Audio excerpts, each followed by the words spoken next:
Hello and welcome to Janette's I'm Every Woman TV. I'm your host, Janette Burke, and today we're coming live at you from the heart of Thornhill. We are at the Studio Hair Salon, located at 531 Atkinson Avenue, little bit north of Center on Bathurst at Atkinson. Now, we are going to be talking with award-winning stylist Rob DeBartolo. For all you ladies who have those questions about what kind of haircut you should have. So welcome, Rob. Hi, how are you? I am great, thank you. How are you? I'm great, thank you. Now, Rob, you have a pretty amazing story and you've had some really big highlights on red carpets and for designers and everything. So tell us a little bit about your history. As a hairstylist. Like from the beginning or just from? Tell us whatever you want us to know. Well, I started as I was in high school. My father decided I should be a hairstylist, ironic. But so I started my career. It started on the road really quick, like through hairdressing school. I guess I had a natural talent for it. And I started on the road. I started competing worldwide. And once, fast track it, once I finished all that and schooling and whatnot, I ended up working for a major manufacturer. And I think throughout my entire career, I was just looking to be on runway. That was my dream, my one dream. And the highlight of my entire career was that first runway that I did. And that day was amazing because I was working with Zach Posen, I was working for Vageli Mishka. Highlight, didn't know what was going on, it was like a blur. But it was a highlight because those days, we had all the supermodels. We had Naomi Campbell. I had, Linda Evangelista. We had them all lined up from Natalia, and it was one of the highlights because we really got to experience what a true runway with supermodels was all about. And it's changed a lot since then. I mean, they're still doing the same thing, but but it's not the same as it was. And I did that for 27 years, and here I am now. I decided to settle down and do what I do behind the chair. Okay, so you've had like a lot of fun, and obviously, and the whole model thing's got to be great. Now, the average woman also wants to look like a model. Absolutely. And to do that, they're going to have to know what kind of cut suits their face. Yeah. So I think, whether it's a round face, a heart-shaped face, a long face, we have to talk about the different types of cuts that suit these type of faces. Because unfortunately what happens is women get taken away with the media, with ads in magazines, with their favorite character on a TV show or soap opera or whatever, and they don't always choose the right look or cut to suit their face. So how can you help them with that?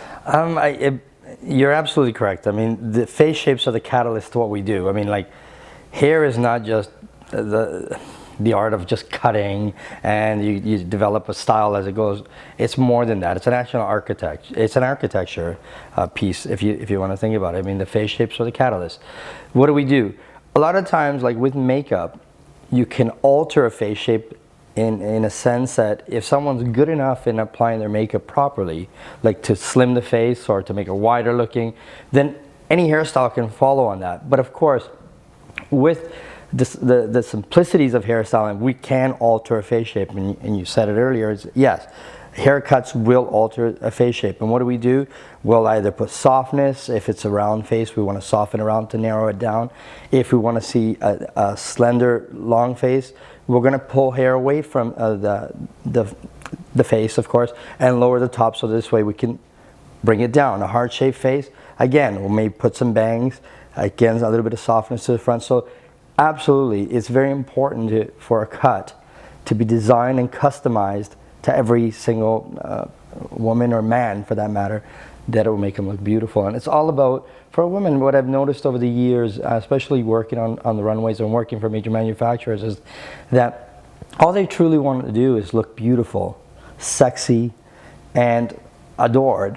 They want to be adored by their hair. And I think it's very important for us as hairstylists to really get that clear and put that and actually lay that out onto them so that this way they can feel beautiful about themselves. It's very important. So let's talk a little bit, and I agree with you. Everybody wants to look beautiful, the most beautiful they can be. But not everybody is a trained makeup artist. Yes. So changing or altering the face isn't always possible. So we have to deal with the reality of what we're born with. Absolutely. So let's talk a little bit about hair cutting techniques that emphasize a certain face, whether it's round or long or what have you. Okay. Things like using bangs, or using straightening techniques with a straightening arm, Right. or even making curls with a curling arm, or different types of cuts, like making more layers around the face or leaving things longer in the back.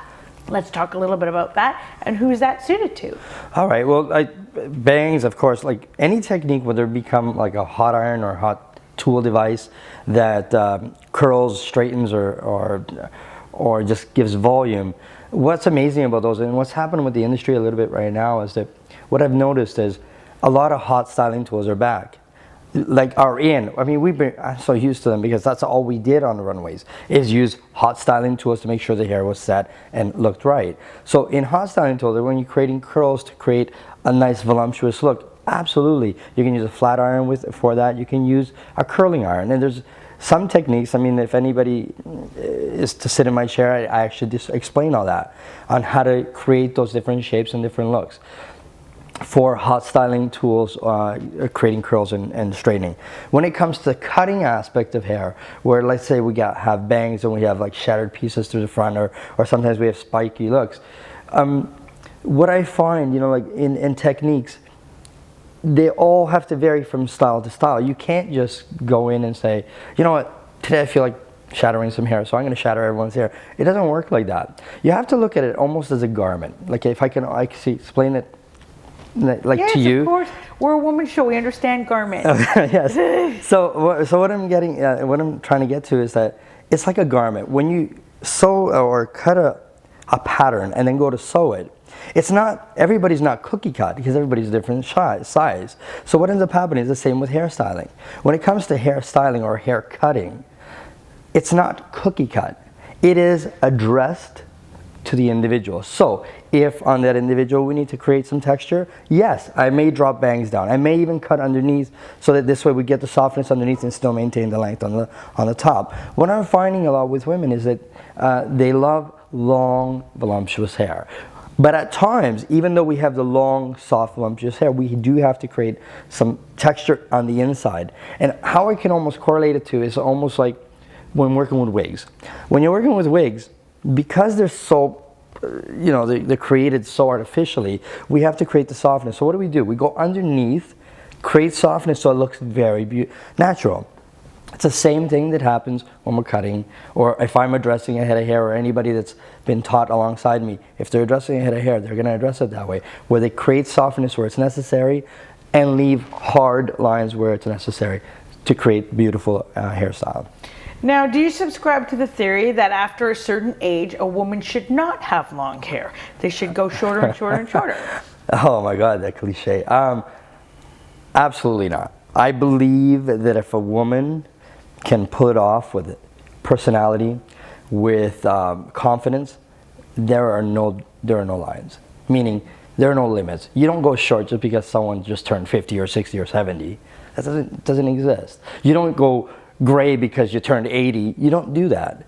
If a woman can pull it off, I mean, look at Sophia Loren. I mean, everyone throws that name around. Yeah, and she's what, 75 or 80 She's stunning. I mean, she's got long hair. She knows how to wear it. She wears it with confidence. You dress it up properly, you got to look.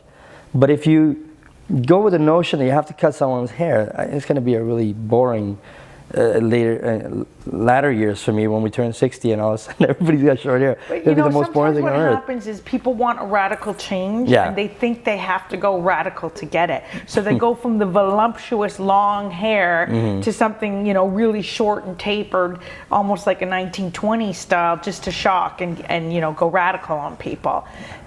Sometimes they do it through cut, sometimes they do it through color. So I want to ask you a couple other things. Yeah. About what a person should look for in their stylist? Because I believe your stylist is almost as close as your best friend. Yes, absolutely. They certainly know all your secrets. Didn't Warren Beatty prove that in Shampoo? Oh yeah, that was a little different though. But yeah, absolutely. What to look for in a stylist? In our profession, a stylist, as you said, is like your best friend, and almost when someone chooses a hairstylist, a lot of times when they stay with a hairstylist, it may not be hair related. It may be just because they feel comfortable with the individual. So what I always say is that if it's someone that you feel comfortable with and it's someone that makes you feel good, I mean, that's the right person for you. If it's someone that's, I mean, has the qualities of making you feel good and can do hair that can kick ass, then you have someone that's like over the top. Right? That's right. And that's the key is to find someone that you feel good and comfortable and gushy with, and that can do what you need them to do to make you feel beautiful. And that's what it comes down to. You have to feel glamorous coming out of that door. Once you're sitting in that chair and you're coming off that chair, you got to feel beautiful. And if that person can do it for you, whoever it is, they're right for you. I think communication is a big part of it too. You have to be able to express what you want to experiment with your hairdresser. So we're running a little short on time, so I'm going to have to wrap it up with a few last key questions.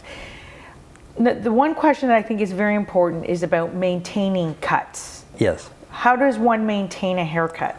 Between a cut. Between a cut, like as far as styling, or yeah, when they're going home and they're doing their own hair, how should they be maintaining it? Is there a special brush they should be using? A special blow dryer? Something of that nature. Absolutely. Key is hairstyling, like hairstyling and products. Needs. Absolutely. So where we shampoo, conditioner, key. Because you want to make sure the hair is always maintained in great condition. And then if there's a product that you prefer, I mean, I use one product that does everything for me all the time for everybody. But if there's a select product that you prefer that works to style, it's very vital to have something that key product that actually works for you and for your hair texture that will help you maintain all the way through until the next haircut.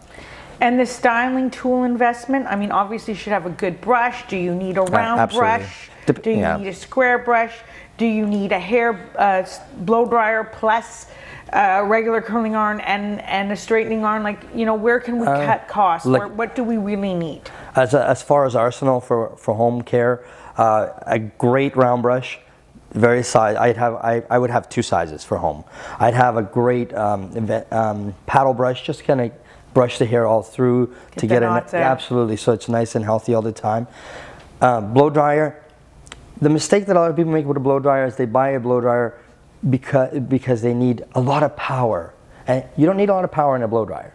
You need a dryer that's good and hot, doesn't need to blow out, you know, your hair out of the cuticle. Just good and hot dryer, and with a nozzle, so you can direct the air and focus it, so that when you blow dry in the hair, it's just focused on that area and you're not just blowing it out and destroying it. And always a great, I love my flat iron, I can't live without it. A good flat iron that you can control the settings. So from really hot, to low, so that you can control how you work your flat iron throughout. Okay, I'm sorry, but we're running short on time. Yeah. So I want to make sure everybody has a chance to know how to find you. And obviously we could talk more about this. In fact, we probably will. We'll probably do something just on hair pieces next. So Rob, we can find you at the studio. But do you have a website as well, or some other way of reaching you? Yes, absolutely. I mean, you can follow me on Facebook. I'm on Robert DeBartolo, of course. And on my Facebook. My website is robertdebartolo.com. It's pretty simple. .com. And of course, we're at _studio at live.com also, where you can find me with the salon portion of. And the phone number, 905? You got me there. I never dialed this number. Okay, what's your cell phone number? My cell phone number is 647-822-6636. And is it true you have a YouTube channel? I do. I do. It's actually in the works right now. I've worked with a lot of different YouTube channels. I do have videos out there that demonstrate cutting bangs and that demonstrate various parts of my craft, especially behind set. I have a lot of stuff on my website that's actually almost finished, that you'll get to experience my life behind set, and you'll get to experience my life in the salon. So it's very Okay, it's very and one educated. last quickie thing, because we really are running short on Yes. time and we have to wrap up. Yes. You are going to be participating in Run for the Cure, which is to support women with cancer. Yeah, Ride for Ride the Cure. for the Cure. So Tell me a the little Ride bit to the Ride to Conquer Cancer which we go from Toronto to Niagara Falls. Yes, I do that every year. I feel it's one of the best causes. The nice thing about the Ride to Conquer Cancer is that, although all proceeds go to Princess Margaret, I just have to add that. The beauty of it is I get to choose where I can allocate the monies that I raise to the type of cancer that I go for. And for me, one of my main ones is breast cancer, and the other one is pancreatic. Only because I've been in touch with that from my family members. So Right. I do that to help support. And if anybody out there can actually do the same, I mean, it's a phenomenal cause. And all it takes is for you to sit on that bike for a couple hours, or a little bit more than a couple hours, for 2 days, and get to Niagara from Toronto. Okay, worthy cause, obviously helping women.